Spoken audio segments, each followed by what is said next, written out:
Good afternoon, everyone. Welcome back to the Dream Plan Start Grow show. My name is Allison Turner.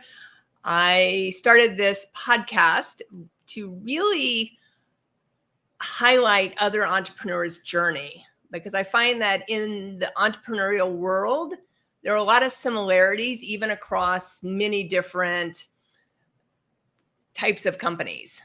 And some of the challenges can be similar. Some of the successes can be similar. And I really believe that we can learn from each other. Today, I am honored to have with me a young entrepreneur, Ryan Atkinson. He's a 25-year-old entrepreneur who owns and leads two companies, Spacebar Visuals and MagicMedia. Ryan grew up in Iowa and attended the University of Iowa. After graduation, he moved to Boston to work as a BDR at HubSpot. After a year, he pivoted to a new role in marketing for a health tech company and also moved to Austin, Texas. At this time, he started his first company, MagicMedia, which is a podcast agency providing production needs and interview needs. A year ago, he started Spacebar Visuals with his co-founder, Brandon, in which they create animated videos for SaaS companies. In early November, Ryan quit his full-time job, so November of last year, to run these companies full-time. Ryan has managed 70 plus people in his career already, hosted 185 plus interviews, created 125,000 in revenue in the past year, and partnered with some of the biggest brands in the world. In his free time, he enjoys working out, reading, traveling, and being with friends.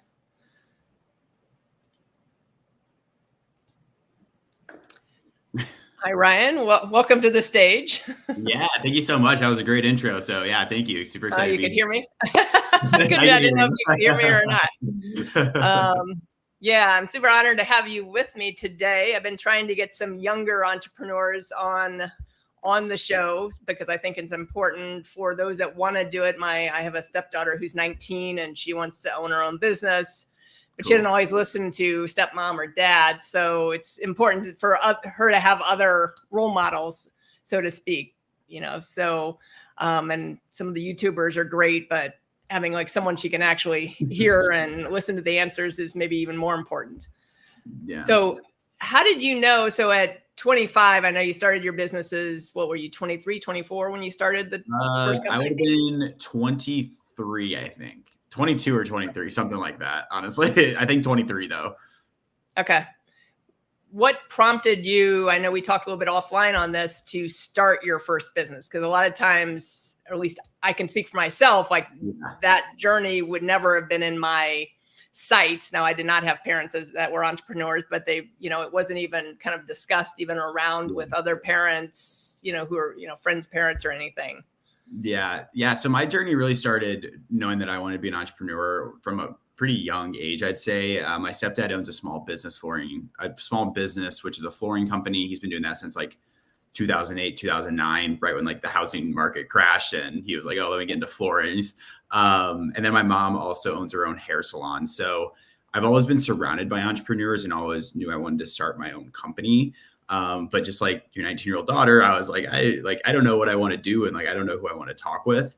And so I would say like my first step really to being like an entrepreneur, like taking like that step to become, going into my senior year of college, I started my own company or my own podcast, called The Business Cloud, where I interviewed entrepreneurs and executives. Cause like similar to your daughters, like I'm growing up in Iowa, like my graduating class, like 53 students, like 10,000 person town, like no one here is like going to give me people would, but like I wanted to expand my mind, like talk with entrepreneurs. So August 2020, that was basically my COVID project. Started The Business Cloud where I connected with entrepreneurs. And that was really my first step in podcasting for one, but like two, like creating something, providing value to people. And so, yeah, the seed was planted from a pretty young age to start my own company just because I saw the 3 W's of work when you want, with who you want, and where you want. So yeah, the seed was planted pretty young.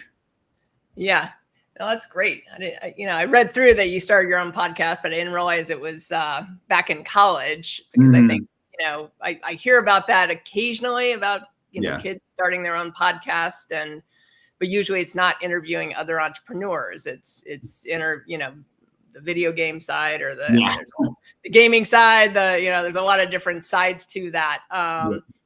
But how did you, so you decided to do that really just to kind of open up your like avenues to other potential companies and other potential paths and things like that?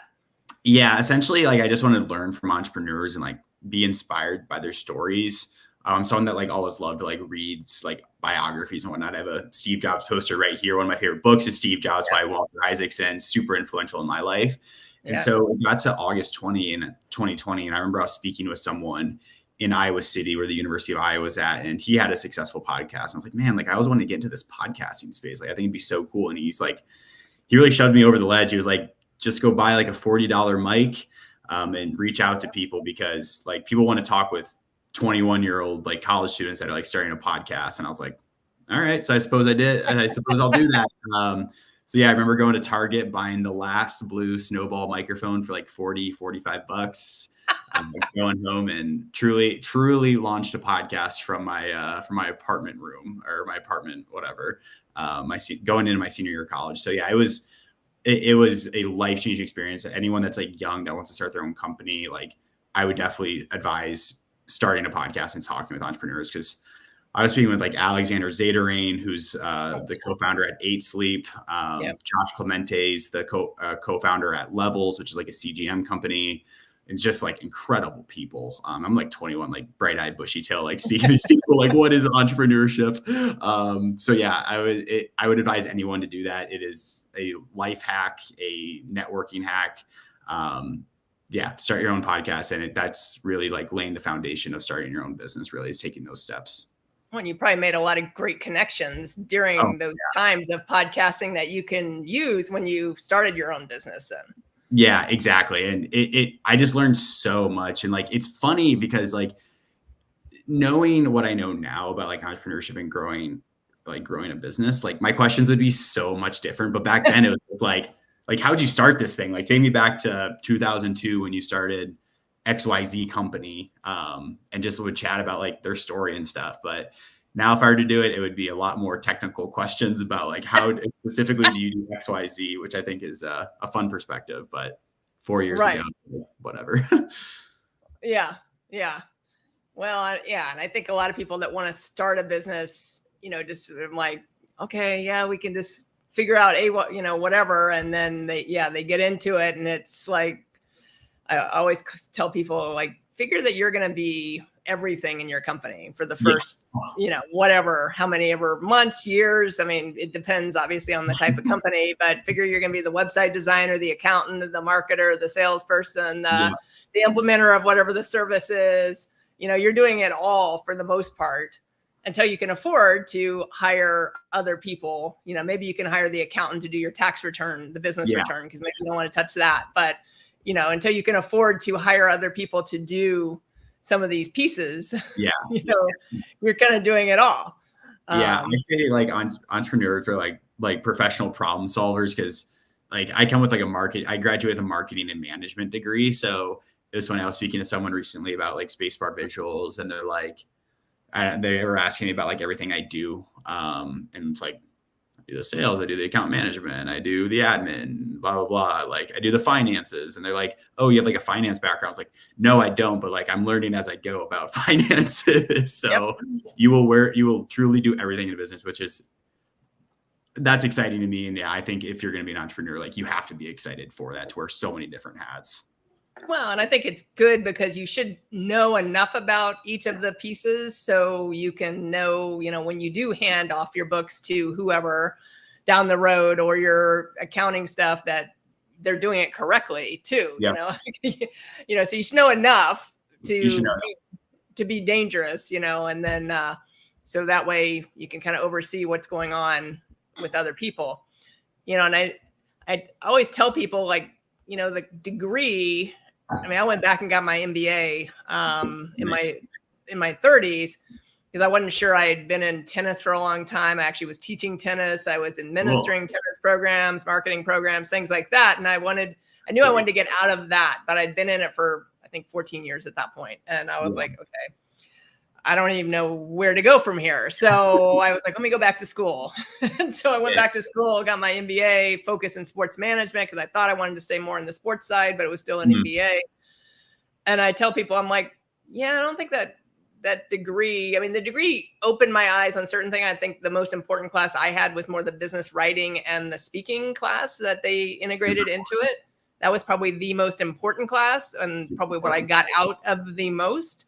But all the other classes, minus the sports specific classes. Now, if I was in that, I do have some sports clients, so those are helpful. But I mean, none of them were entrepreneurial classes. And I'm sure most of the professors I had never owned a business in their life, so, and a lot of times the marketing stuff, if you're studying, like, I studied marketing, but it's like the textbook is usually a couple of years behind, like what's actually happening in today's day and age, unless they're using a non-textbook type of form, and some professors do, but some do not. Yeah. Oh my gosh. I've never told this story actually, but I'm about to share this story with you now about professors and like entrepreneurs. When I was at the University of Iowa, I was in something called Founders Club. Great. They gave us great resources, an awesome program, but you get assigned a mentor. And this is like someone that's like done something or like kind of done something, as in my case. But I remember like they help you like build a business and like start a business when you're in school. But I just remember I love Founders Club. I love the University of Iowa, but like the mentor that they gave me was just, he's like never started a business before. And he's like giving me like how to start a business advice. And I'm just like, dude, like you've never done this before. Like there's some stuff like, sure, that is like sound advice, but at the same time, it's like you've never done it before. So like, it's really hard to like take advice from someone mentally for me. So yeah, I feel like, I'm sure, as you know, I'd be interested to hear like your thoughts on like getting an MBA versus like starting your own business. Like, is starting your own business basically an MBA? Yeah. I mean, to me it is. I mean, I think if I'd been in a different place then, like I was never, as I said, I never was in the entrepreneurial like pipeline. That was never my intention. And really, it only really became my intention after that degree. And then I met what was my business partner who started this company with me. And it was started more as a consulting company. So we initially started a little over 10 years ago as a consulting company, and she had run a company before. I had, done some of the consulting side, but, and then had that degree. So we started the business that way. But there were so many different things. I mean, I taught myself website design, for example. So now my company is, I have a full-blown marketing company because we were located in Delray Beach, and Delray Beach is such an entrepreneurial town. And so a lot of the business owners here in this city or this town are 4 employees or less. So we would look at, building a marketing strategy for them, and you'd look at their brand or their website and you'd be like, yeah, you probably don't want to drive any traffic to that. And so we started doing branding and website design because of the need and the necessity. So I became the website designer side of things at the time. And I wasn't the brand. I wasn't the graphic designer. We did, farm that piece out. I still have a great graphic designer that I've worked with for many years, but it was more out of necessity and, where we ended up. But nowhere did and I think the biggest thing probably that the degree doesn't do, I was never in the entrepreneurship. I know there's an entrepreneurship track on some of the MBAs or even the undergraduate stuff. There is an entrepreneurship track. So I can't speak for that track specifically, because maybe I would hope that would be taught by someone that's actually run a business. Yeah. Because I was thinking about actually going back and trying to be, because with an MBA, I can actually go back and teach in like Palm Beach State College, and certain colleges will take the MBA, and I could teach an entrepreneurship class. And I've been looking at that to potentially maybe do that, just to give them a different perspective. Hopefully those classes are more geared towards, like, hey, I started this business, this is what's come up, but I think it's more that mindset piece that is never in a textbook. Obviously, they're not going to talk to you about, you got to have the right mindset, and you got to make sure you stay in the positive mindset, and you're going to have ups and downs. And when the downs hit, don't be discouraged. And none of that's getting brought up in whatever degree you get, like whether it's undergraduate, graduate, none of it's coming up. Yeah, so I graduated with a management, like a management degree and a marketing degree. My management focus is actually in entrepreneurship. And yeah, like what we learned in there, the professors, luckily for most of the courses, I believe, from what I'm recalling, were entrepreneurs. I'm so close with That's like one good. of them, Rob Kincaid. He's awesome. But like it just like it doesn't teach you, like you said, like those highs and lows of like what Yeah. comes with entrepreneurship. One month you could have your highest revenue ever, and then the next month you get 5K, 10K in revenue, and it's like, well, what went Right. wrong? It's just like it's always putting that foot in front of the other. Like you just have to keep going. You have to like persevere through it. I tell a lot of people in like entrepreneurship, and I like even when I was at HubSpot, like I would advise like people I mentored there is like you really want to stay at like equilibrium when like you're doing something like entrepreneurship. Like yeah, yes, you can celebrate the highs, but don't get too high. And because once the lows hit, you don't want to get too low. So try and stay at equilibrium as much as possible and like just keep going. Yeah. Yeah. That's always what I tell people in my coaching side of my company is like, really, it's just like, I'd almost rather see someone with slow and steady pace forward instead of, they're trying to do everything at once and they shoot forward. And then all of a sudden there's that slingshot effect back for whatever reason, I mean, when COVID hit, I mean, you saw how many businesses closed around that. I mean, restaurants that couldn't handle, couldn't stay shut for that many months at a time in certain states that, didn't have the option to reopen. I mean, even the ones in Florida, and I'm sure in Texas as well, did have to close for a period of time, and the ones that pivoted very quickly in that, and did a bigger takeout business, figured out what they needed to do to survive and still help some of their employees stay working and things like that, were the ones that are still now in existence. And the ones that didn't, you have to be able to pivot quickly when, the economy tanks, that this happens, that this happens, because unfortunately or fortunately, everything seems to be cyclical in one way or the other. So it's like there are going to be some lows. It's never going to be, I don't think there's any company, even the big, Amazon or Tesla or any of those big companies or Apple, that's always just going to be like that. No, I mean, Apple's come down, they let go of Steve Jobs all those years ago, then brought him back. And, I mean, there's always going to be some highs and lows in any company that you interact with. Yeah. I feel like a skill that I'm trying to learn, because I'm still like young in my entrepreneurship journey, is you work at such a micro level each day. Like you have like your to-do list today. Like I have all this stuff I need to get done today. And it's like you work at such a micro level, but at the same time, you have to be able to step back and think at like a macro level. So like the example you gave was the restaurants when COVID hit, like you're in it day to day, but you need to be able to step back and say like, oh, the economy is changing or environment's changing so much where we need to have a bigger focus on takeout. It's a skill that I'm still trying to learn, having more of an overview of the whole company instead of just being like the gritty nitty of it. And I think that was a perfect example you gave with it.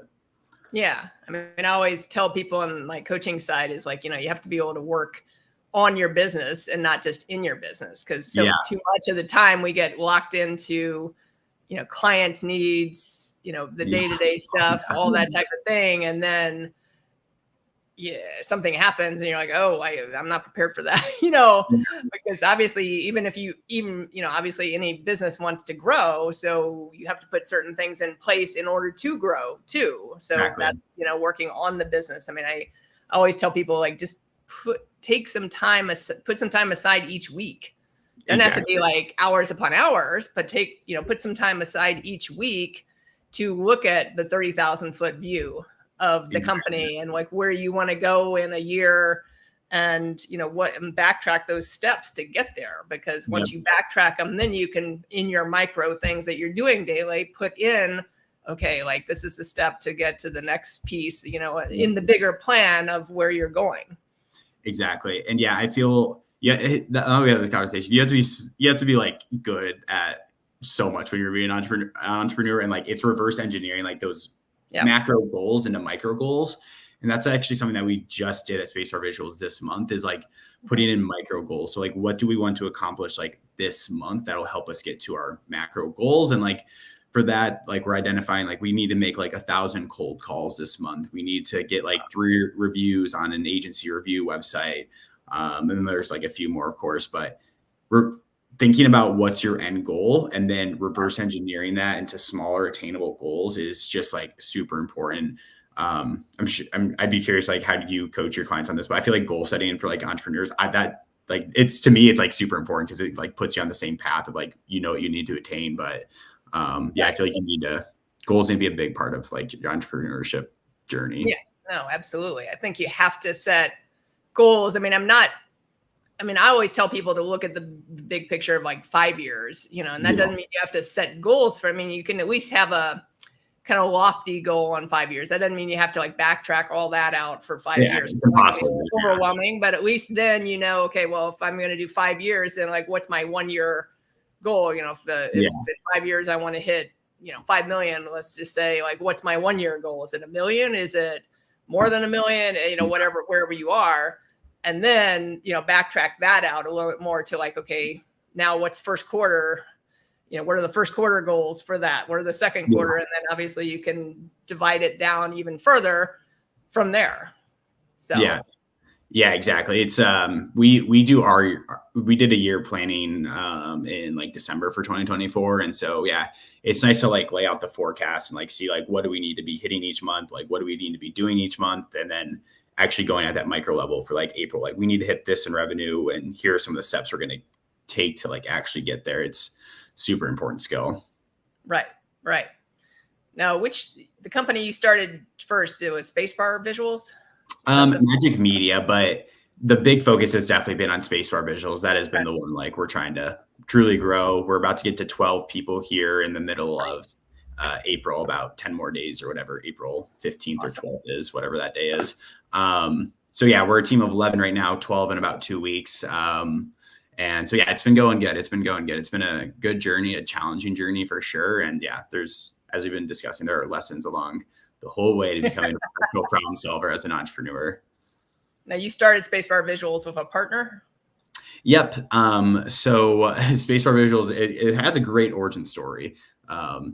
Basically what happened in November of 2022, I was just scrolling on Twitter mindlessly throughout the day. And I came across a tweet that Brandon put out where he's like, didn't even know Brandon, didn't even follow him, but I just saw this tweet because someone like quoted it or something.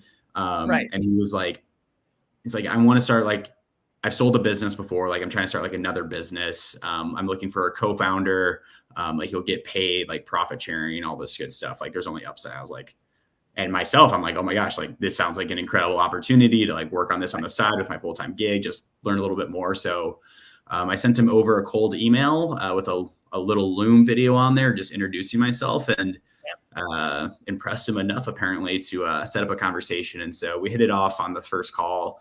So when we were thinking and kind of progressed there in December 2022, and we were like, what do we want to do? We're either between a ghostwriting agency for like executives, entrepreneurs, a newsletter growth agency for like newsletters, and then a video marketing agency. We wanted to combine B2B.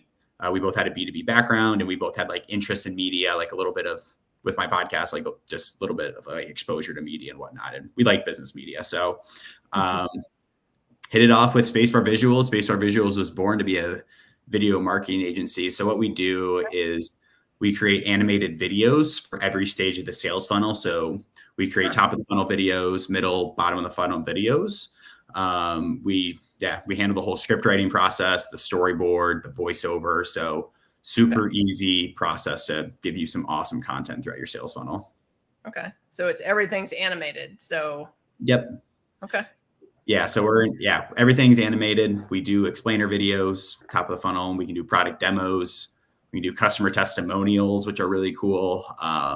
We can do it all. It's been cool to see how far our product has come. Yeah. No, I mean, I know that I have a video studio here in Delray that my fiance, who I work with, he oversees that side of things. He has done some animation. It's not something that we get asked for a lot, and we don't really promote it a lot, just because it's can be time consuming, and obviously companies like your own that focus only on that are probably the better fit in a lot of ways. But that's interesting that you came up with Spacebar. So how is it working with a business partner? It's great. I mean, Brandon's awesome. Brandon, so he has a majority stake in the company, but he also runs like 5 other companies. It's like pretty incredible, like what he does. So yeah, it's a holdco. So the whole parent company is Spacebar Ventures. And then he is the owner of like legit like 5 to like 7 other companies, all in space. So he has the majority ownership stake, but truly like I drive up many of the decisions, and he's awesome. He's a great business mentor. He's 30, has sold a business already for like 7 figures. Nice.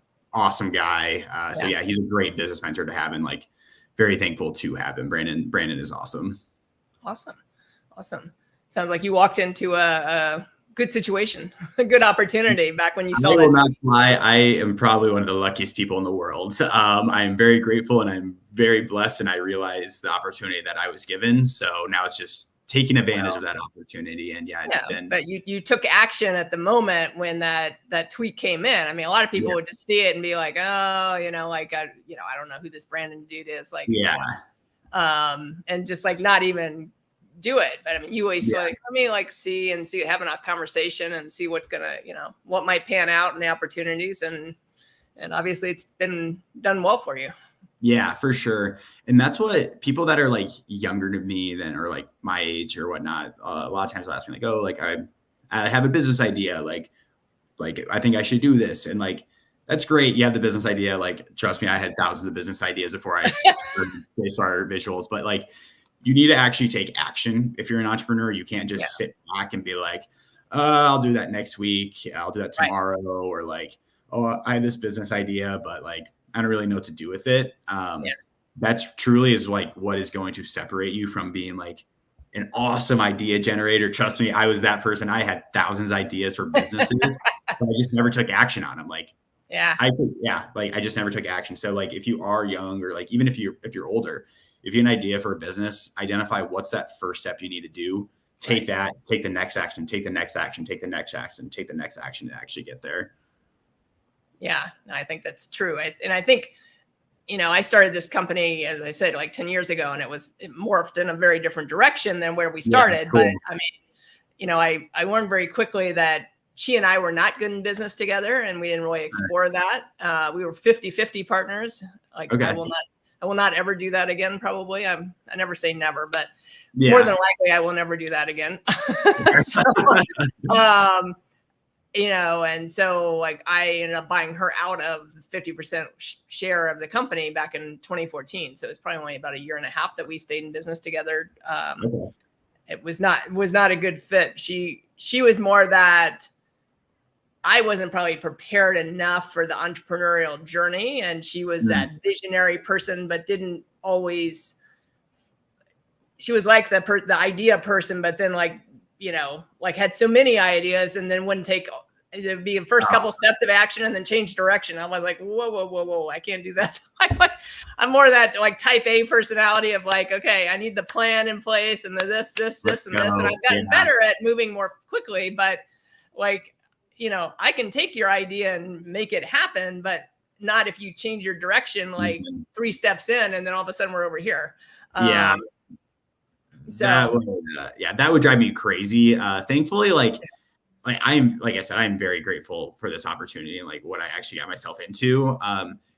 The thing is, like, Brand and I like didn't know each other when we started this company, so we had no idea. But I could just tell, like, I was very confident that it was going to work, and it has worked because both of us are. One of the big things at Spacebar Visuals, like, if you're going to work here, like, you have to take action. Like, you can't just like say you're going to do something and like not do it. Like, you have to take action and actually move the needle. And Brandon and I are very aligned on that. Like, Brandon takes a ton of action on business stuff, which is like incredible to be surrounded by. And I'm the same way. It was like, if we had 30 things we need to do, like, we need to like get going, go on it. It's not like I have had some clients in the past or some people that I've worked closely with where it's like, they're very visionary and like 1,000 ideas. But every time I spoke with them, like in the back of my mind, I'm like, this isn't going to get done. Like, it's just tough. And so, it's matching up your personalities, but taking action is one of the biggest things. Mm-hmm. No, absolutely. And I mean, kudos to you that you found the right business partner, even if he's majority share.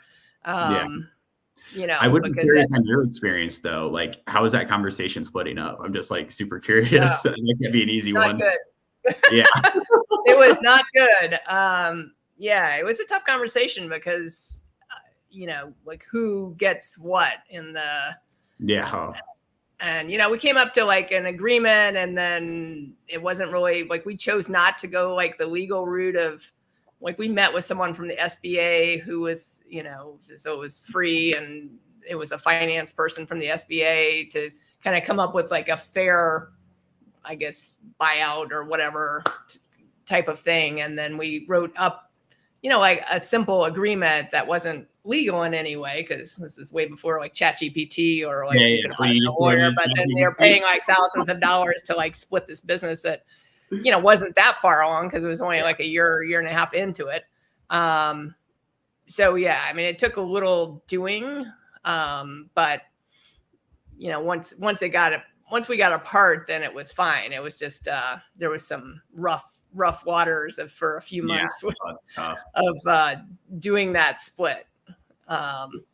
We didn't. I mean, and we didn't do things the right way when we started it. So like I always caution clients now, if they're going to start a business with a partner, I'm like, have some kind of, we did not have a partnership agreement. So we were 50-50, and, which is like, who's making that final decision. So hence why I said, like, I probably would never do that again. Would always take 51% ownership, unless I was going into something that was their idea, that's a different story. But I would never do a 50-50 probably at this point in time, given what I went through. So, because then no one has the final say. And, exactly. But yeah, it was a little dicey at times. But as I said, once we got through those few months of kind of uncertainty, then everything started flowing a little more clearly. I mean, I think the main thing for me as like the business, that came out on the other side as the business owner, and she went a different direction, was I realized that I was the person out there marketing, meaning like I was going to all the networking events. I was the one, quote unquote, marketing the company, but I would bring in potential clients, and she would be the closer. Oh, interesting. So, and she was far better at I consider myself more of an introvert. She was the extrovert in, the business, but when we started doing it, she's like, oh, you go out and network. I was like, me? I was like, all right. So I went out and networked, figured all that out, because I had never done that before. I mean, like from that side, going into rooms where you don't know anyone. And we joined we joined a chamber and all this type of thing. And I did that, and then she would close things. So yeah, when we split, I was like, oh crap. Oh no. That means I have to close things. And I was like, but I mean, you figure it out, because if you want to eat, then you got to close the deal. You figure it out. And as long as, like you and I talked about earlier, as long as you continue to move forward, even if it's, it doesn't have to be perfect. It's like the imperfect, next step, whatever that is for you. As long as you're moving. But I feel like, that'd be super tough. How did the business go then once you guys like split off? Like, did you see growth like right away, or was it stagnant right after? Or, like, what was that? I mean, I would say it held steady for a while. I mentioned like it was a consulting business at the time. And then we had started adding like branding and website design, but we had never put it on the website. So what I did is I did start putting that, so even though it was a consulting website and said consulting all over it, I started putting that on that website. And so I started building out more of that side of things, like figuring it all out and like, okay, what do I want to add next? And then when Jack and I got together, which was probably 7 or 8 years ago, I mean, so he and I are engaged, so we actually lived together and worked together. So, oh man. That can add a different thing, but we're not, I mean, I technically still own the company versus, so that brings in a little different dynamic. But the video side came in, and then I rebranded the company at one point, and I split it out. So I split out kind of two divisions. So I had the consulting division and I had the marketing division, because it just didn't look right on the consulting, and then rebranded again, because when he came into the business, we eventually opened a music studio as well. Cool. Because he's also a musician and does audio engineering and that whole side of things. And then, so all of a sudden there was 3 divisions, and then I was like, okay, this is a little bit too much to manage. Now you're marketing 3 different things. And so then we rebranded again in 21, which is where Bad Cat Media Group came in. So I kind of dropped the consulting, went to a little more coaching, which is really what I prefer to do. Consulting, I was doing like business plans and things like that. And I'm like, I'm not really in love with doing that. I can do it, but I'd prefer to I really like working with startup companies. That's like where I really love to, what I love to do. So we rebranded and took it all under kind of one umbrella, which is Bad Cat Media Group. And kind of brought it all into one again. So it's been an interesting 10-year journey. That is super interesting.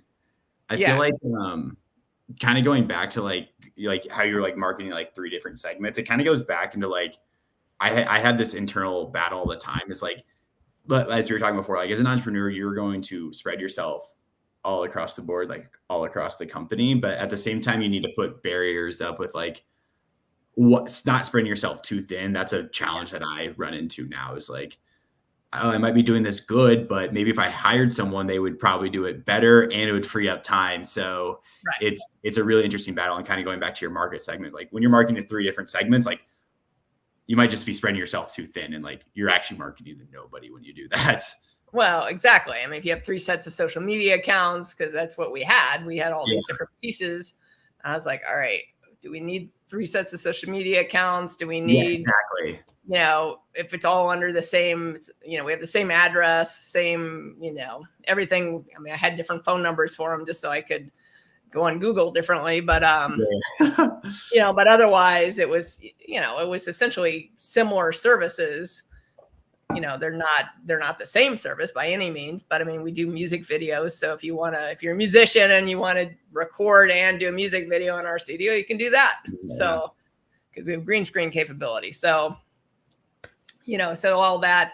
So bringing it back under the one umbrella simplified it, particularly for me, I think, since I was the one really focused on like, okay, how do we present this out there on social media and online and everything, and making sure everything kind of stayed cohesive. Yeah, definitely. Yeah, I feel like that would be a very good move. Yeah. So, but yeah, I mean, so what have been some of your greatest challenges? So when you decided, hey, I want to be an entrepreneur, and I know you were working a full-time job at one point, while you were starting, I guess, the current company. And then you left that job, was it last November you left it? Yep. November 13th was my first day. Spacebar Visuals. Okay. But yeah, unexpected challenges. Someone asked me this the other day too. I don't know what our biggest challenges that we've like overcome. Like we always have challenges like, oh, like we hit revenue numbers, we need more leads. Like those are just like challenges. Like that just comes with like a business. Like everyone wants more revenue. Everyone wants more leads. Like that just comes with running a business. I would say some of the unexpected challenges, one, and of course this comes with management and leadership and everything. But navigating different personalities of your employees, of your clients, of customer calls is like super interesting to me, because all of us, of course, as simple as this is to say, we are all very unique humans with different personalities, with different experiences, with different forms of communications that we prefer. And being able to navigate at times 50 different of those communication panels or personalities was honestly an unexpected challenge, even though it should not have been. But yeah, I would say if you're going to be in entrepreneurship, expect to deal with a lot of different personalities. Some people are going to be super responsive. Some people are going to take 3 weeks to respond to a simple email, which is very challenging to get over. So that's been one of like the most unexpected challenge, I would say, is just like the different personalities, because I want to be a good leader. I love our team. I'm very, very grateful for our team and like who we have here. Like they're incredible. Like I'm super thankful to have them. But everyone on our team has a different personality. So navigating those, being able to show empathy towards what they're going through is super important. And even our clients, like I love our clients, like who we work with. We have some incredible partners, but they just have different forms of communication. We have some people overseas that are in like, oh my God, where are they at? They're in like the Netherlands, and then one's in Switzerland, like totally different personalities from someone that's in the United States. So, different cultural differences too. So, which is exactly. a whole different ballgame. Exactly. So it's the cultural side of things.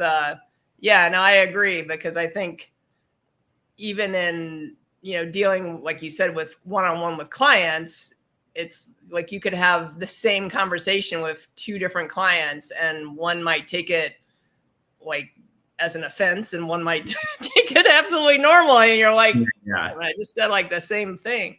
Yeah. But I mean, you have to know. I always call myself kind of almost like a therapist. I mean, even though I don't have a therapy degree, but you almost, because you also have to take into account what's going on in that person's life, which you shouldn't have to, but you do. I try not to jump to conclusions if someone like bites my head off or something, because I'm like, well, maybe they just had a bad day today. Exactly. Especially if you've had like a normal relationship with them the whole time and it's been fine and everything, and all of a sudden they just snap for whatever reason. I mean, and then saying things through email, obviously, or, if you communicate via text at all, like that can come off completely differently. So that's why I'm like that.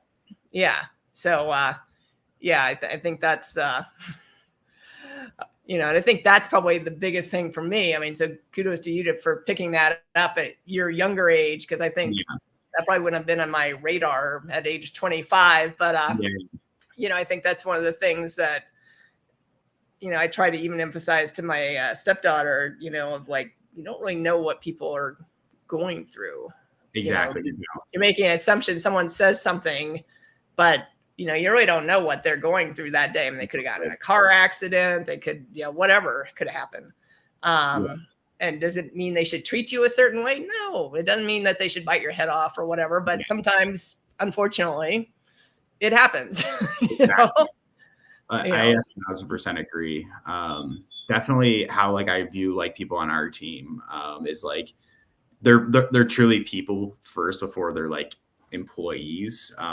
Like they are bringing not problems, but they're bringing issues that they may face with like relationships with like their girlfriends or something like that. And like, that doesn't just stop once they get onto a computer and working for Spacebar Visuals. Like I am fully aware like that problem comes into work.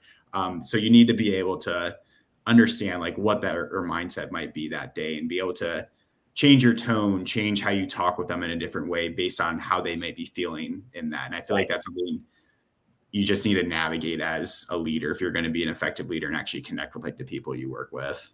Right.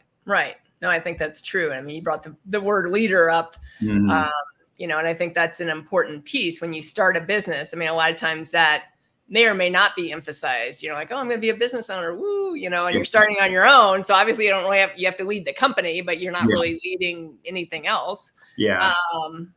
You're leading the direction of the company, but all of a sudden, once you have employees and you have, even if you have contractors, whoever it is, now all of a sudden you're leading other people. And I know you have a background. I mean, I read through your bio and you have that background where you've already managed 70 plus people, obviously, which is unusual for someone of your age that to get that opportunity that early. But, so you probably have a better feel for that than a lot of people in the younger years.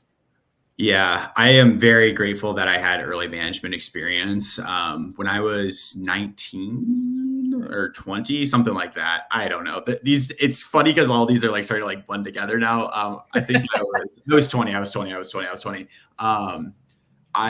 was a manager for like a pool for a summer, and I managed like 36 people one summer, like directly managed people. And like when you're 20 years old, like that's a huge responsibility, but Mhm. you learn a lot. And like, there's so much, like, that was like one of the best jobs I've ever had. Like, one, I was outside in sun all day. Two, I was next to water. Three, I get to manage 36 people at 20 years old. Like, that sounds incredible. And it was incredible. So, Yeah. and then just other management experiences I've had as well. It's just, yeah, I'm very grateful for those experiences that I had, because it truly has equipped me to be able to show empathy, to know what leadership styles might work when talking to people, what won't Mhm. work. So yeah, I'm very, very grateful for those experiences as well. Right. And I mean, you bring up an interesting thing, because I know I watch, and I don't know, are you considered Gen Z? Is that where your population I is? am Gen Z. I am Gen Z. All right, you're Gen Z. So I don't know why I can't keep up the cutoffs on these millennial versus Gen Z. Yeah, And I'm Gen Z. so, I mean, do you find, because I see almost stark, like, polar opposites in Gen Z. So I either see someone like yourself, Mhm. who is driven, who's focused, who's going after what they want, or I see the opposite of Gen Z, who seems to be entitled, like, I deserve this, but then doesn't really take any action to move forward. And I don't see a lot of, I mean, and I don't interact with a ton of people in your age group. So to my, I can't really speak for this in 100%, but I mean, do you see that? Like, obviously you probably have friends. I mean, do you ever get frustrated with friends that maybe like could be doing more and aren't really doing more, or are most of your friends kind of on the same playing field that you are? Yeah, that's like a phenomenal question. I would say it's hard to get frustrated at people that like there are some very clear people that come to mind right now where like they could definitely be doing more than what they are doing. At the end of the day, like all I can do for them is like show support and like what they're currently doing. People are people, and I have very much learned that once someone probably gets past a certain age, like you can try and change them, but like you just might not be able to change it. Like very rarely you're gonna actually be able to fundamentally change a person from being super lazy to now like I'm gonna go drive, I'm gonna go like do this. Like that is fundamentally super hard, because you are so hot, you are such hardwired by the time you get to, not you are, but like it's hard. So all I can really do for like some of those people is like show support to them. I mean, show support to them is like really all I can do for people that I know could be doing more, and like be there for them. And like, it is hard. I do wish I had a little bit, I had a better network of younger entrepreneurs that were like also trying to build it. But I would say just for those that like haven't, that I know, like just show support to them. I'm going to love them no matter what they're doing, who they are. I don't know. They could be doing XYZ. They'll still be my friends. So, and I think lazy is one thing. For me, it's more the ones that are entitled and then lazy. Like that's the combination that I'm like, well, the world doesn't owe you something. Because it's almost like, I mean, I certainly grew up with people that were, I didn't seem to be that person because I was in sports all my life. I played tennis for Northwestern, so like I was always in that kind of drive mentality, even though I wasn't entrepreneurial at that point, but I was still, whether it was a job or whatever I was in, I was always in like, let's do our best. Like that was always just the mindset I had. But so I don't have a problem with, I mean, I shouldn't say I don't have a problem with lazy, because I do have a problem with lazy, but if you're lazy, you're lazy. Like you said, you're not going to make that. You can't force someone to change by any means, but like, it's more the entitlement piece that I see that I'm like, like you're like, the world doesn't owe you anything. Like, it's like, you still have to like go get whatever you want. I mean, and I think that's more my issue is, if you want to be lazy and not make money, I mean, I don't really, it's your life. It's, do whatever what's best for you. But more the entitlement piece for me that I'm just like, there's not a lot of people that come to mind that I think are that like I'm close with that are entitled. I probably wouldn't be like good friends with someone that is like entitled. That's just like not my vibe. So exactly. There's not like really come to mind. I think our vibe does pick our tribe a little bit. So I'm not usually in those. It's just sometimes I see people that because of either people that Sabrina interacts with or somebody else, or other young population interacts with. And I'm like, oh, there's, I usually see more someone like yourself. I usually see more like, that, because it's like or, I meet at my friend's son's daughter or whatever, and they're in sports, they're driven, they're doing this, they're doing that. But, every once in a while, I'm like, yeah, that's interesting. Yeah, so. I know exactly what you mean. I will say for like Spacebar Visuals, a lot of Gen Zers are like having side hustles, which I think is awesome. Like Spacebar Visuals basically started as a side hustle. Like podcasting for me, kind of a side hustle. So we actually, when we're interviewing for people to come to Spacebar Visuals, they'll typically be around. I mean, we have an 18-year-old on our team. He's awesome. Yeah. So we'll typically hire 18 to like 24 for like sales roles.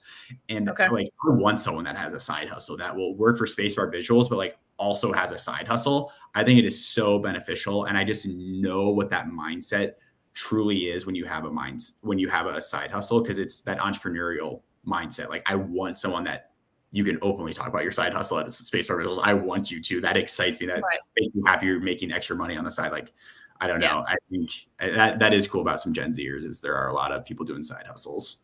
Yeah. Yeah. And I think that's the great thing about the Gen Z population, and even like some of the millennial population you hear, like that they're trying different things much earlier than maybe like my generation tried things. Yeah. And not all my generation, but I think, people are more open to trying to find I shouldn't say the perfect job. That's not the right thing, but, the career they really want to spend time in, and they're not locked into, maybe they're going to go work for somebody, but they're not locked into like staying in that job if it's not the right fit, Exactly. But they're going to like do their best while they're there. And then they're going to, take those skills and figure out what the next step is. Yeah.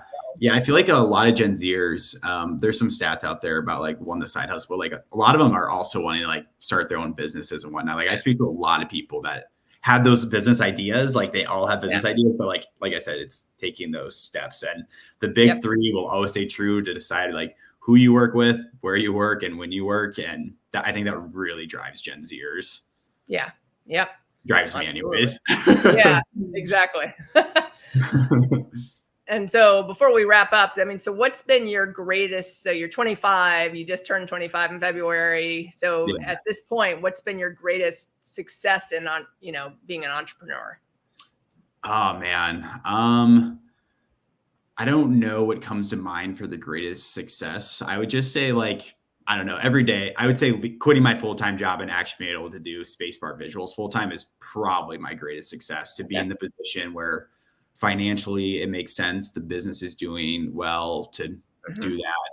I would say that is actually probably my biggest success, is being able to quit my job when I'm 24 years old to run a company that I started full-time. I think I am very confident that is like truly my biggest success. Yeah. Oh, absolutely. I think I've interviewed one other person who she started a company right out of college. Nice. And really by necessity. So she came out, she's probably about your age. She's probably right around, about 25, because she came out of school in 2020. So maybe a year older than you. Yeah, I'm a year older than. Yeah.